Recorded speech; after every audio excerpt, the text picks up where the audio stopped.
Let's review NBA Reddit hot takes that you're willing to admit you were wrong about.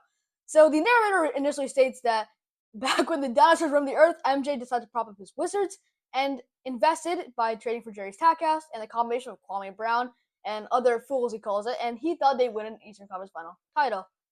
For the record, I don't think the Hornets have ever been to an Eastern Conference Final. They've definitely not won, and obviously this didn't happen.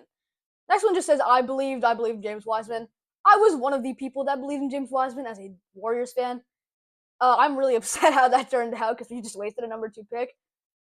But I feel like people who are more, I guess, smarter people would have, I think, seen or I've heard that they kind of saw that James Wiseman was kind of not the athletic 7-foot big that he was marketed to be. So yeah, this guy says I thought Josh Jackson was the guy for Lakers number 2. Yeah, I've heard people want to say like they wanted other people to take a number well, but people thought he was like a Sun star, but apparently that didn't happen, obviously.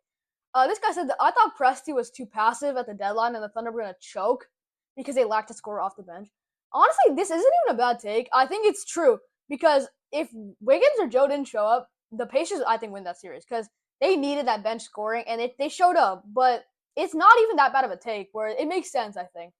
I thought the Celtics made a huge mistake trading for Smart and keeping Brown. They could have gotten a really good player, and Smart was a big role player for the team.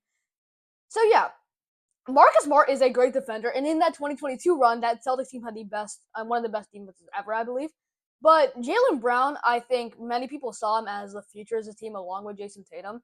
So I'm not sure this is entirely like a justified hot take, where it's like I understand why you made the mistake, but it's not that bad of it's not that atrocious. I don't think SG has the potential to be anywhere close to an All Star level back in 2020. Honestly, I think SG did show a lot of flashes, but I don't think he'd be like what he is, like an MVP level player or an MVP today. I do not think he'd be this good.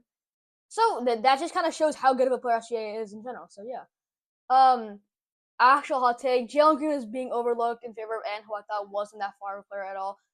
Jalen Green is book athleticism in the way that on paper he's insanely athletic, but in game I'd say Amen Thompson is way more athletic than him. Jalen Green doesn't play that athletic as he does like on paper. I thought the Warriors should have kept Monte Ellis instead of Steph Curry. This was a thing that happened when I was young, and actually the reason why I believe the Warriors are actually going to trade Steph Curry to the Bulls, but the reason why this didn't go through was the Bulls athletic people said that no, we don't want to do this because Steph Curry got bad ankles, and the rest is history. Warriors got like 4 championships, and I'm happy.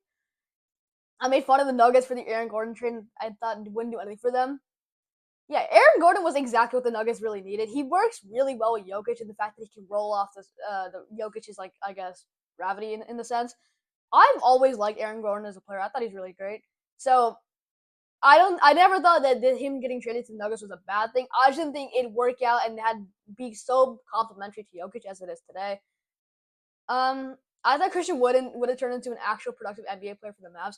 I really did it. I really thought this as well. I thought Christian Wood was gonna be really good after those like he averaged like 22 on the Rockets, but no, I don't think he just wasn't. He just wasn't really a professional. I told my friend that Steph wasn't gonna be a superstar. And actually, in most Steph Curry's like pre-draft reports, you could see there was like no one really thought of him to be what he is today. I called Jimmy an idiot for not taking the 4 for $40 million with the Bulls. Yeah, I think funnily enough, I think Jimmy Butler's most of his arguments with teams have been about money. Once he gets his money, he plays great. Yeah, Jimmy Butler, and then he became an all-star, whatever. Another Warriors one here for me. Jordan Poole is the future. I believe this too, but it's when 2023 season kind of like opened my eyes. Like he got kind of selfish, and I mean obviously that is definitely a response to the Draymond slapping him in the face. But I don't know. I thought I really believed in Jordan Poole back in the days, and that kind of upset me. The Warriors were cooked post KD. It's another Warriors one, honestly, for me. But I never thought this because I am a Warriors fan, so I'm not gonna say anything about this. That Dirk couldn't lead to a championship. I actually don't know really about this.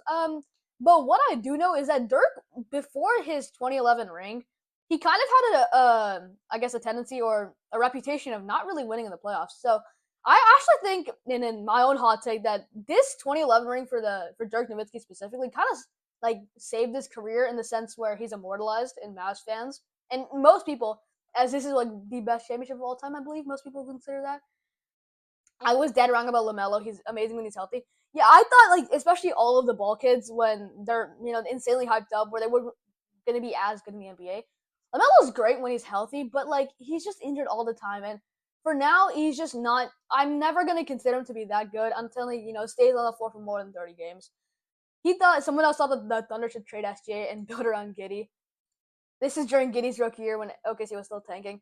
Yeah, again, this is kind of along the same SGA lines where it's like, yeah, SGA was really great, or wasn't really great yet, but you can see him sparking, and that was a catalyst, I guess, for SGA turning great. So those are all the hot takes for now. If you want me to respond to more on this Reddit forum later, so just comment below and whatever, subscribe. Bye.